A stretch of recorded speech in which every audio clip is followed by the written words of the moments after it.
Друзья, если у вас нет возможности, времени, желания, сил читать рассказ Эрнеста Сеттон Томпсона «Снап. История бультерьера», смотрите это видео и будете знать о бесстрашном бультерьере столько же, сколько и человек, который прочитал этот рассказ.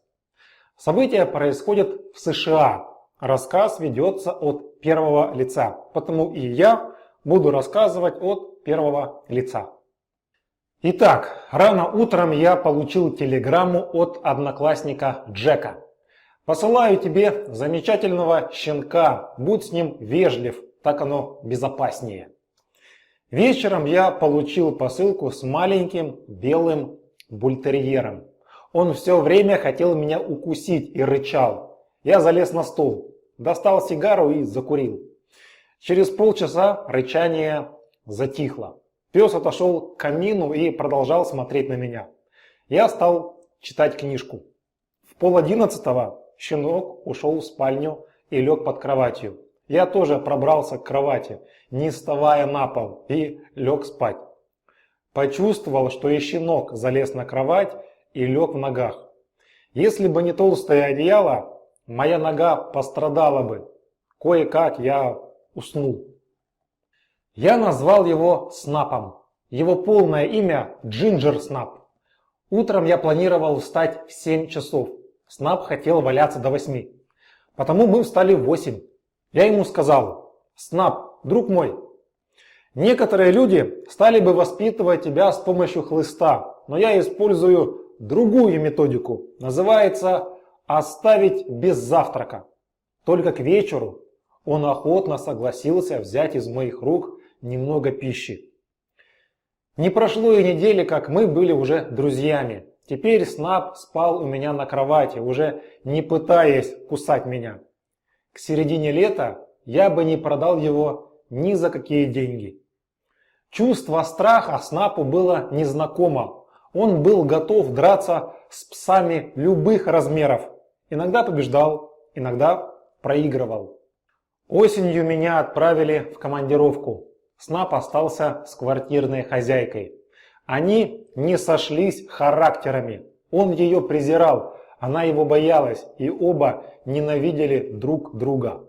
Я был занят сбытом колючей проволоки в северных штатах. Письма мне доставлялись раз в неделю. В этих письмах моя хозяйка постоянно жаловалась на Снапа.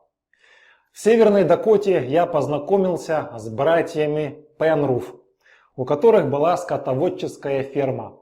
На их животных иногда нападали волки, потому нужно было как-то с ними бороться. А травы и капканы были в прошлом. Сейчас братья решили учить собак охоте на волка. Гончие, датские доги и борзые не подходили для этого дела. Каждой породе чего-то не хватало. Братья сделали ставку на волкодавов. Однажды ясным октябрьским днем мы пошли на охоту.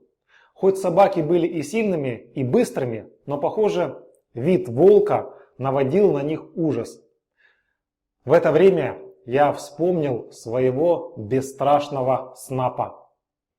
Квартирная хозяйка написала письмо. Она требовала избавить ее от моего пса. Я решил взять его к себе. На следующей охоте Снап уже был со мной. Собаки братьев загнали маленького койота. На другой день снова поехали охотиться на волков.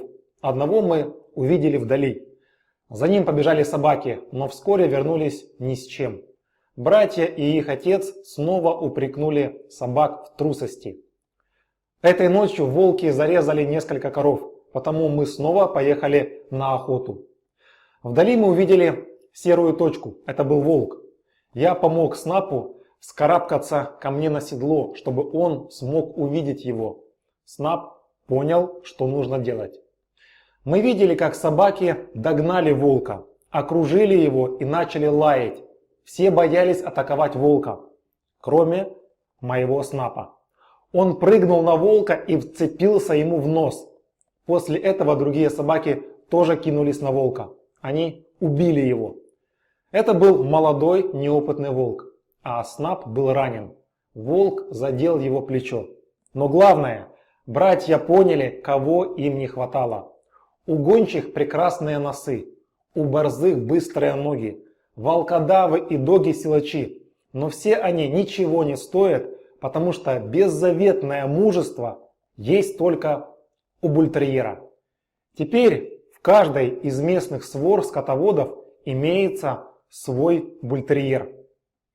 На следующий день была годовщина появления у меня Снапа. Мы опять поехали на охоту, но уже без раненого Снапа. Его заперли в амбаре. Когда мы отъехали уже далеко, я увидел Снапа, который бежал к нам. Его рана имела скверный вид. Я взял его к себе в седло и рассчитывал, что он целый день будет со мной. Но как только Снап увидел, что другие собаки побежали за волком, он тоже рванул за ним. Собаки гнали волка так, что у нас появилась возможность выехать к нему на перерез.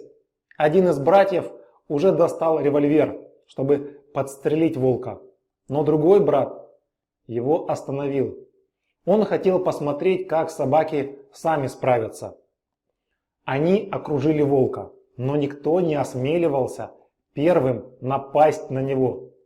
Снап, самый медленный и самый маленький, подбежал к своре. Заколебался ли он? Ни на мгновение. Он бросился напролом к волку, чтобы схватить его за горло. Волк ударил его. Однако Снап бросился на него второй раз. Это стало сигналом для других. Собаки смешались. Когда битва наконец закончилась, перед нами на земле лежал огромный волк. Мой пес держал его за нос. Он не шевелился.